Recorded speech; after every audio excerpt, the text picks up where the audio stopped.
Welcome to the River Cruising Masterclass. Today we're with my friend who wants to be in the shadows.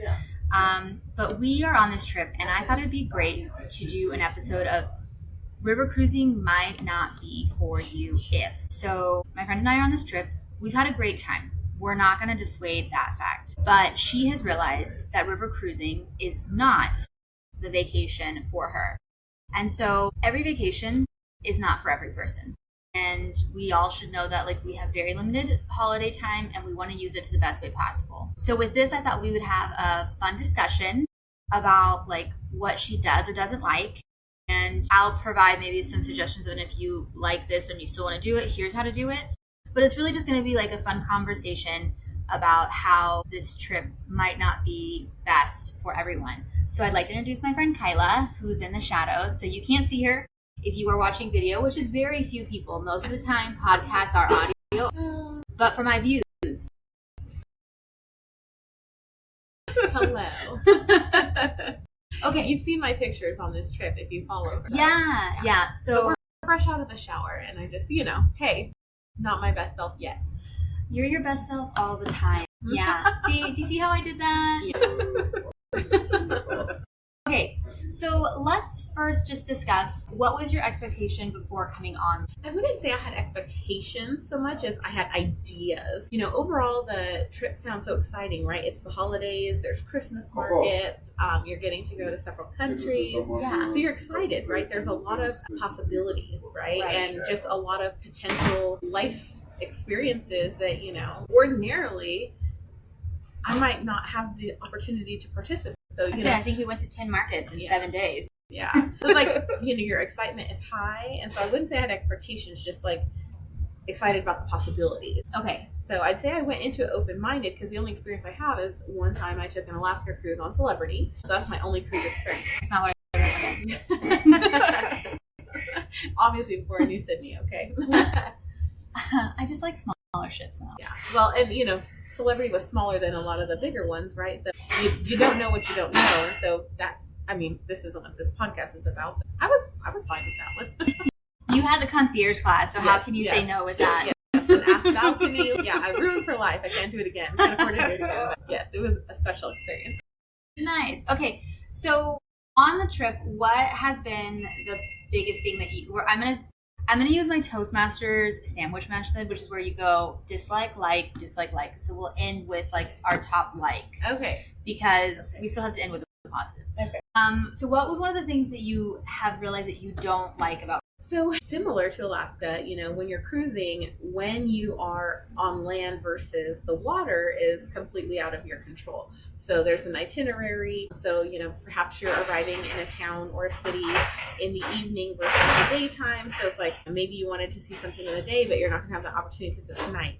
And you don't have a chance to redo it the next day because generally you're headed somewhere else. So it's if you happen to be in, let's say, Madrid, Spain, for that evening, and the next day you're taking off for somewhere in France, right? You don't get that chance. So you have to go to Madrid that evening, but there might have been something you'd rather do daytime versus nighttime. So I'd say, first and foremost, is that kind of lack of autonomy for your scheduling. Yes.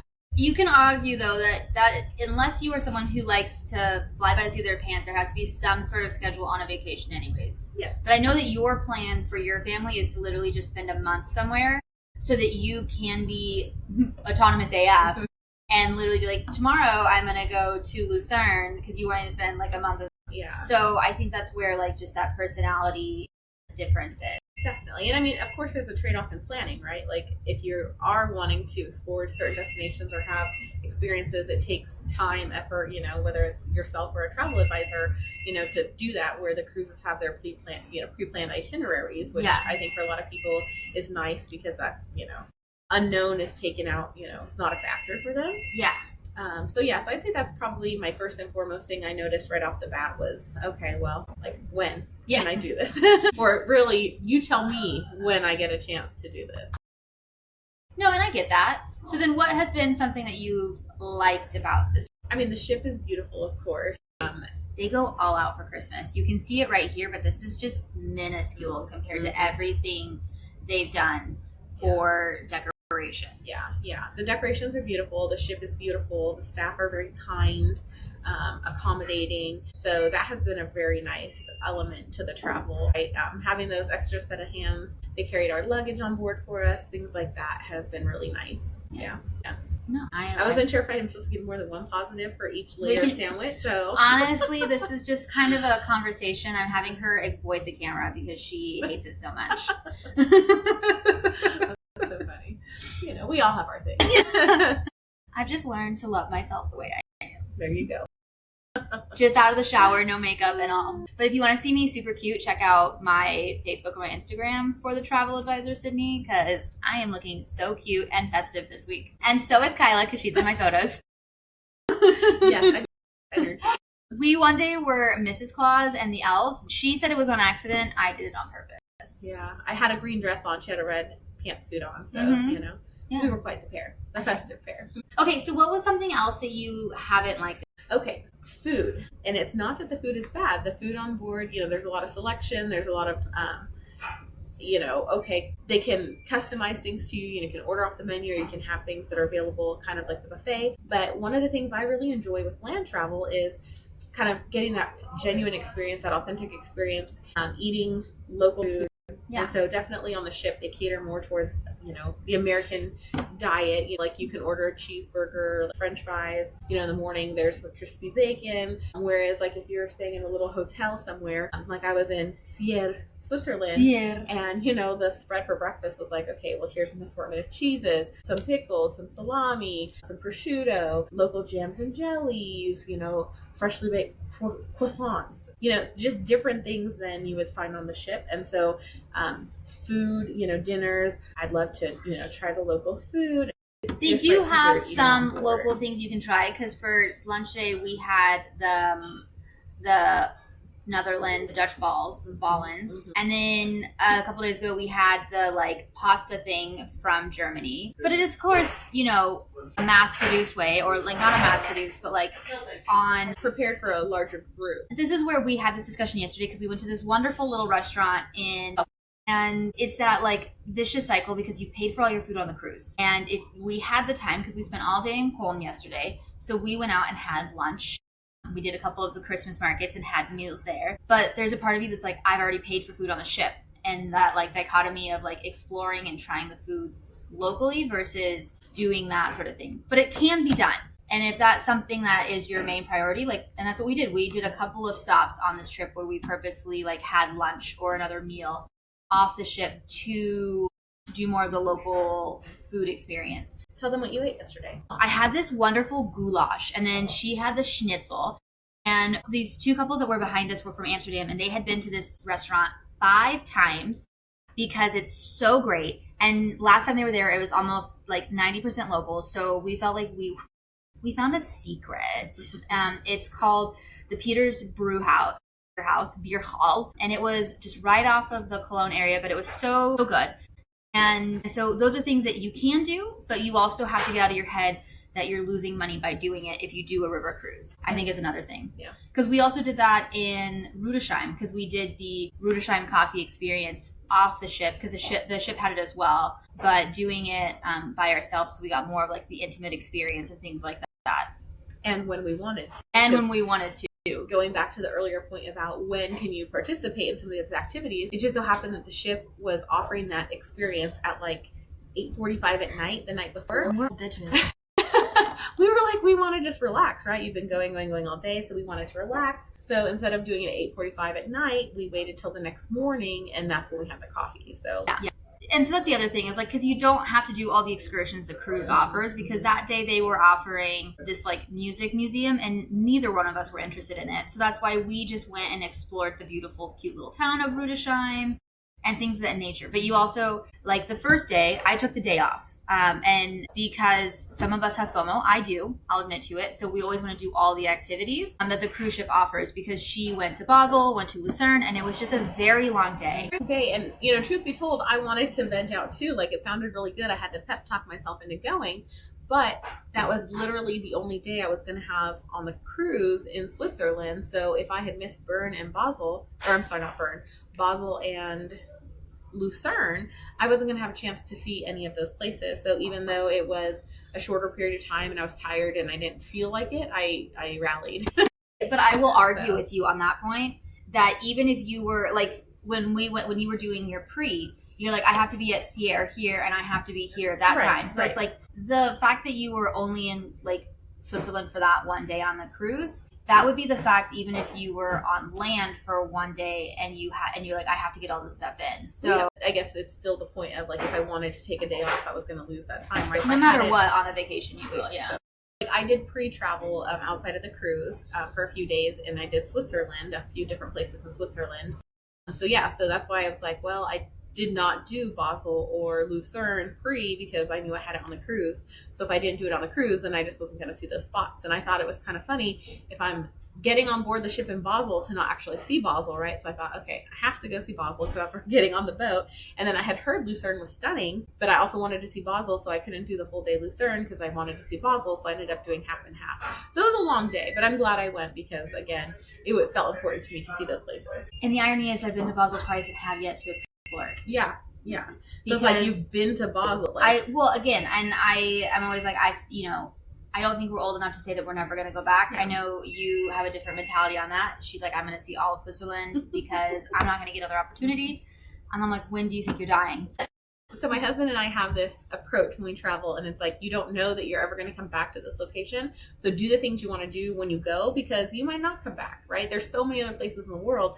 So are you going to come back? You never know. You never know. But in case you don't want to have regrets. Just like they say when you're at the Christmas markets, if you see something you want to buy, you should buy it then because you might not find it somewhere else. You do have regrets on that. Yeah, like there was an ornament I really wanted to buy, but it wasn't specific to anywhere we were. It just was pretty. And so I thought, well, let me not get it. And now I'm sad that I didn't get this random green ornament. It was so pretty though. It was so pretty.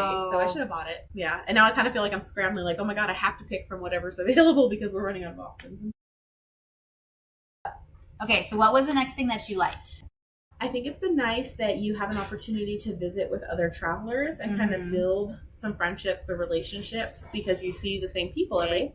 We've met some lovely couples. Yes, we've met some lovely couples, and that has been nice because you don't normally get that with travelers, right? You're encountering someone while you're in passing on the train. Right? Small kindnesses do appear, right? Someone helps you with your bag or something like that, but you don't ever remember a 7-day relationship. Yeah. The likely chance that you're going to be in one location for 7 days is abnormal. Maybe it's like 3 to 4 if you're going to truly experience a place and still move on because that's just how Americans travel. So that's been nice and unexpected because I haven't had that. Even like when I did the Alaska cruise with my husband, we just kept to ourselves. We didn't like. Well, that's because there was like 2,500 people on it versus 150. But I think we're even Facebook friends with some of the couples now. Oh, are we? I am. She has like 7 different names on all of her Facebooks and Instagrams. I'm undercover. She's sneaky. But yeah, it's so fun because I have people from my first river cruise that I'm still Facebook friends with, and we chit chat and talk about how we're going to go on our next one, and then the last one I was on. So it does. It brings in that camaraderie, and she of course injured herself on this trip. Everyone has been so kind in like when we're doing the tours that they're like making sure that they're slowing down for her, and that they are making sure that she's included. And I know that's the other one that's like a negative and a positive for you is the tour. Yes. Yeah, so let's talk about tours. So I am not crazy about tours, and it's not specific to the destination, whether it's a museum, a factory, a town, a city. I don't super love tours. I hate feeling touristy when I'm in a location, which I know I already scream American. Most of us do. But I like to assimilate as much as possible. So I think first and foremost, I hate, the tours where you're walking around and you've got like an earpiece and like this little pouch bouncing off your chest, right? So it's like, okay, you've got that going on.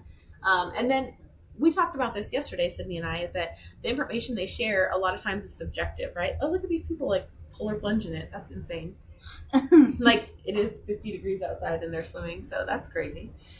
But we are doing a walking tour of Cologne, and what the guide was sharing with us, it was interesting and informative, but I thought there's so many different kind of ways, tentacles that the information could have gone or been shared. And some of them were kind of surprising, like, they're talking about floodwaters in the town or the city, and the mechanisms they've put in place to try and minimize those risks and things like that, which, okay, is interesting, but that's definitely more modern, where, like, for someone like myself, I feel like I study World War II, and so, like, they brought it in. They brought in one story about the bridge, but their hello is a whole No, they did. When we were in front of the Cologne Cathedral, they talked about how they bombed the entire city, and they used the cathedral as a landmark. I know, but like out of the whole, so there was two things they brought up for World War II for the city, right? And like for me, if I was picking a tour, I think I would have picked one geared more towards history, if that was an option, right? Because I find that time period, of great interest, right? I'm a student, and I, feel like there's some things we can learn and apply to, our present day. So like I just thought to myself, oh my God, I would have wanted to hear more about that. I don't actually care about their flooding. I was gonna say one thing you latched onto, and it was a 3-minute thing of the hour presentation. Yeah. I thought it was really interesting about the Ava Magdalena and how Cologne became part of the Holy Roman Empire through her idea that she wanted to be empress. Like, I thought that was... Yeah, I think that was a good story. I guess I'm just saying, tours, they're subjective. You're getting whatever information your tour guide is sharing with you, right? So, yeah. I don't traditionally do tours when I go somewhere. I usually read up on the history, and then I pick my points of interest, and, that's how I do it. So, tours, good and bad. Like, I think it's great because you do get, an orientation to certain things. Like, the piece of history about how the city was originally named and how it came to be. That was very interesting. But yeah, it's not normally something I choose because I hate traveling as a group as well. Like, there's the logistic. Now we have to get from the ship to the location. If it's not walking distance, there's a bus. And like yesterday, I left my cell phone on the bus. So how sad was I that I didn't have a phone all day to take pictures, right? I mean, it's my own fault. I left my phone. But, it takes time to get the group together, get the group off, get the group going. So it's just different. It's a different mode of travel than I'm accustomed to. So positives and negatives. Like Sydney said, the group has looked out for me. I hurt my knee. So yeah. It's personal. It is. It's personal, and that's why I wanted to say it, because I think this is where it's like, if you resonate with that, I don't resonate with that at all, because when I go places and I don't have at least some sort of like idea or guide, I feel like I don't get to know the area, because again, I get to learn interesting things from the tour guide that I never would have known. Like, there was a dirty statue that he showed us, right? I thought it was hilarious. I never would have known why they did it, what was the purpose and all that other stuff. And I prefer to learn from people versus like learning from a book, because I'll skim, I'll do the quick research, and I won't get the full experience of, Ava Magdalena, like the story of the dirty statue, like that. And so I don't get me wrong, I don't like to be in a big group. That's why I like that it's a little bit smaller, like that 10 to 20 people versus like 50 to 60 that some other tour groups will do. I do like that there is the option for free time as well, because that was an hour-long tour. And then the rest of the day, we were able to explore. We didn't look like tourists as much anymore. And so it gives you that option to do it. And so it's like the mix for me of the best of both worlds for me, because I get to learn the history, the tours, and she's not a big church fan. And the whole time I'm like, we should go into the Strasbourg Cathedral, the Cologne Cathedral. It's so cool and pretty. And just the Gothic Renaissance of it. She doesn't care. It's not her personality. She wants to like be a local wherever she goes. And I like that, but I also don't mind being. I just feel like churches, you've seen one, you've seen them all. Like they're all competing with each other, but they're all similar. So it doesn't do it for me. But again, it's personal, right? What do you like to see? Where, I am really into taking pictures where there's no one in my pictures, and Sydney is like, I'm the complete opposite. I want you to see that I was there, right? So it's all personal. It's what is. But her food photography is on point. Like, I'll give credit where credit's due. But yeah, you have to see this beautiful mug in all my photos. So yeah, so it's just, it's just a different experience. Yeah, I think that is a nice feature about the trip, is you don't have to participate in the tours. So then your only limitation is, when and where and the length of time that you get to, Yeah, and I will tell you, there is a river cruise company where if you want like the idea of a river cruise, but you don't want to do any tours, it's called Amadeus. And so that one, you're not paying for any tours. And so you kind of just use it as a floating hotel. But again, you do have the same sort of thing that we talked about, where you are limited by how long you stay there. But I think that's with every vacation, unless you've scheduled it where you're like, I have 3 days here, and then I don't have my next hotel booked. Right. And I think it gives a lot of people anxiety. And I think that is something to be said too. Like, I solo traveled, on the first few days of this trip. But like, you have to be willing to mess up, Schlep. get lost, schlep your shit. Like, there's a lot that goes into it, right? I mean, you're trying to figure out train stations. You know, you're like, picture this: you're just coming off an international flight, you're jet lagged, you're tired, and now you're landed in a foreign country, and you have to figure out the train system, right? I literally sent you that meme. So it's like, okay, you know, there's something so real about that, right? There's no one helping you with your luggage. There's really no one helping you figure out what train is what. By the way, Milan, please redo your train station. I hate it every single time I'm there. Thank you. I'll make sure to tag him out. Yeah. But like, you have to be adventurous, right? There's stuff that happens. It goes well, it goes wrong, like, and everything in between. So if that's not your type of travel, then the river cruise is probably exactly what you're looking for, because you're not schlepping your luggage every day. You're not going from place to place. You're not figuring out logistics on your own. So, you know, like how she said earlier, well, if this resonates with you, well, if you don't want to do anything that I just said, do not land travel, because that is what it's made of. I was going to say, that's also going more budget land travel, because there are ways, and I have like local partners in each city and country where you can have more of the things. So for example, in Switzerland, they have the Swiss Bellman package where they pick up your luggage and it goes to the next place and you get to go to the train without it. Yeah. And so there is ways that you can do it. But again, that is something that costs a lot more money when you start adding all those pieces together than a river cruise. Yeah. So it's really, what do you want your vacation to look like? Like, what is that? What's going to fill your bucket? Yeah, because what filling her bucket is like exploring and getting deep and dirty into these destinations, and kind of, I think she spent more time on the train than she did anywhere else, even sleeping. Yeah. On her first 5 days in Switzerland. Now, when we were talking to people, it's like, do you like to be able to just turn your brain off and be like, here are the activities I can do for the day? I love that. Or you can get a massage like I did today. So I think there are pros and cons, and it's not that you haven't had a good time on this vacation. It's just that I just wanted to highlight some things that if this resonates with you, because I've had clients who are like, I thought river cruising was going to be different, and I can tell them everything ahead of time on what it's going to look like, how it's going to be, but you just don't know until you try it if you're okay with the amount of like, there is a certain part of it that's guided. There's a certain part of it that's like, you can only get off the ship and get on the ship at this time. Right. Is it more than on an ocean cruise? Yes. Mm-hmm. Like, are you closer to the city than you would be on an ocean cruise? Yes. In the Mediterranean. Yeah. But you still, like, the Rhine has a little bit more, like, buses than the Danube does. Like, for this one, I think half of our stops we could have walked into the city, and the other half we were, you know, still 20 minutes away, 30 minutes. Yeah. Because Cologne, we were walking distance. We walked back. Yeah, totally. Yeah. But in Rudolstein, we were walking distance, but we had that fun little train.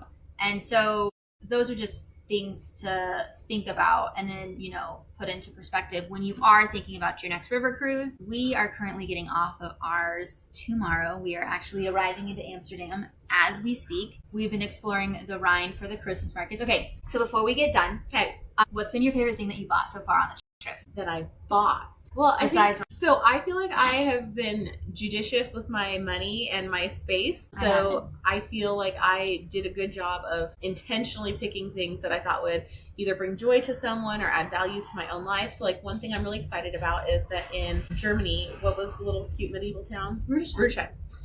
In Rudolstein, I got these beautiful olive wood cooking utensils because I'm all about like low tox, non-tox, little granola there. So I was excited to add to my repertoire for my kitchen.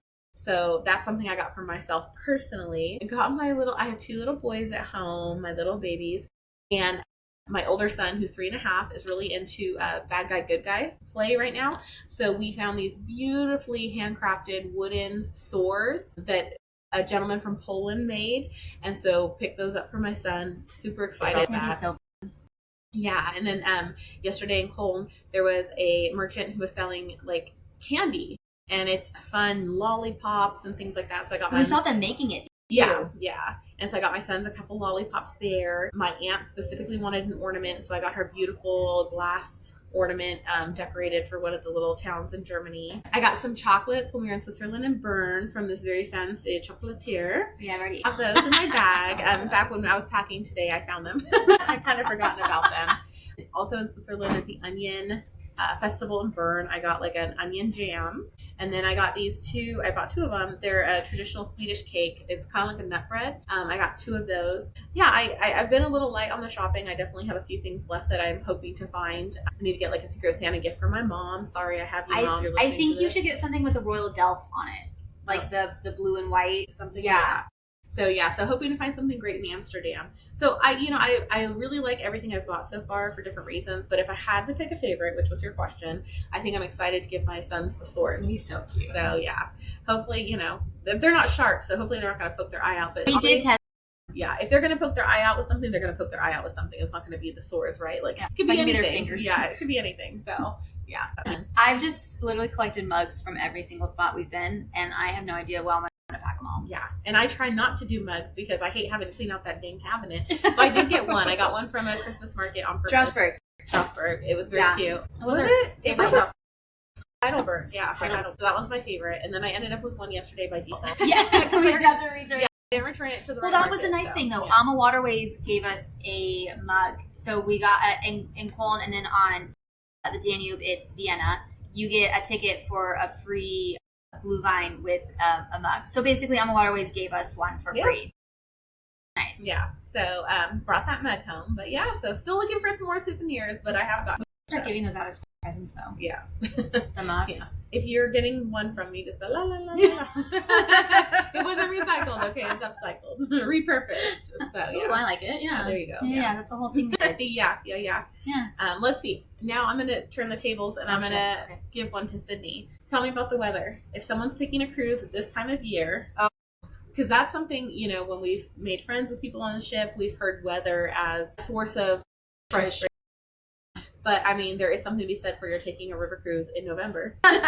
Right. So, what is November like at your house? Unless you're living somewhere where it's like Southern California or maybe Hawaii, chances are it's cloudy, it's chilly, sometimes it's raining, right? So it's no different. So again, like it's not going to magically be. I was wanting snow, and it snowed like the week before we got here and had already melted. I got snow. Yeah. Some of us can't. Look, I'm going on a trip next month, so like I can't be mad at her for leaving early, but I was severely tempted. Weather is subjective, right? So I can look up the weather and be like, there's a 20% chance of rain if we look a year out, and then it can rain the week too. It is going to be colder. It's the Christmas markets. You are drinking mulled wine for a reason, but I don't think that should dissuade from your swinging. I'm sorry to interrupt, but there's someone swinging from the very top of that building. Do you want to go do? That's interesting. If you're coming to Amsterdam, evidently you can be on a high rise. 30. It's literally like 30 feet, 30 stories too. Okay. Right. It's all for the gram. Interesting. Sorry. No, it's okay. So like most people who want to do river cruises want to do the shoulder season, and that's going to be the most expensive time to do a river cruise. Is going to be that like September, October. It's going to be the busiest. It's going to be because most people who are taking river cruises are older, who don't want to have to deal with children. And so that is going to be your like most busiest time.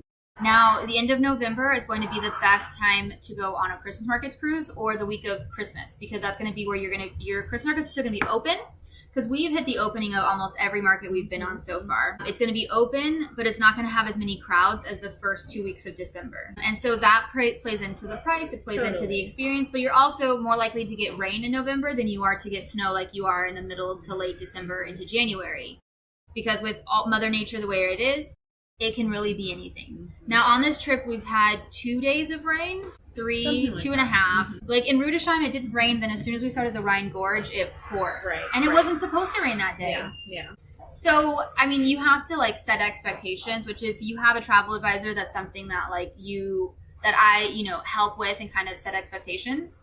I have gone in the first week of November on a trip a couple years ago, and I had sun the entire time. Like I was stripping layers the whole time. But we haven't really been cold. It's been, I think, thematic. Like, we're at the Christmas markets. It would be weird if it was hot, right? But it's not. It's not like we were wearing gloves. I think there's only been one day that Sydney wore gloves. I have not worn gloves because that's a story for another day. That's how I injured my knee. So I have not worn gloves. So yeah, no, it hasn't been overly chilly or anything like that. So it's been like 30s to 50s. Yeah. And even the rain isn't intolerable. For the most part, it rains and it stops. So yeah, like the 2.5 days of rain we had, it wasn't like persistent all day. So there was breaks in the weather. But I mean, again, it's November. It's late November. Like it's technically not winter, but it might as well be winter. Yeah. So what happens in winter? It's chilly. It's colder. But there's a trade-off, right? Like the Christmas markets were less crowded because people were home for Thanksgiving and things like that. So that was a plus of traveling. I say people are home. American tourists, right? We're the only ones who celebrate Thanksgiving. But that was a plus because it's not as crowded. Well, thank you so much for entertaining me and doing this thing, because I want people who go on these vacations to not be shocked by what they experience and to understand like what is done.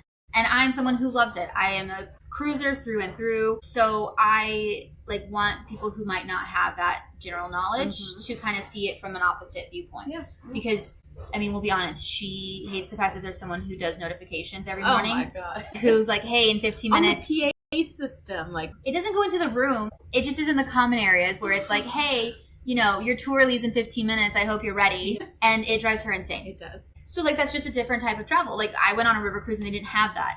And I missed out on the trip because I was putting on those cute little freckles. I ran out of time. Yeah, no, for sure. I mean, I see the appeal and the different stages of life that, you know, it's probably great for. So yeah, it's not a negative, and I think everyone should experience something so they can make an informed decision, right? Data informed decision. Okay, nerd. It's important for people to experience it, to have that as a comparison. All right. Yeah. Well, thank you so much for listening. I appreciate you guys to continue to, you know, like, follow, and enjoy this podcast. If you have anything that you would want me or someone else to discuss, I don't mind bringing them on. And I will continue on with my comparison series. I just got a little bored with it, I'm not going to lie. But I hope you had the most wonderful Thanksgiving, and I cannot wait for you to experience the joy of Christmas and maybe the Christmas markets.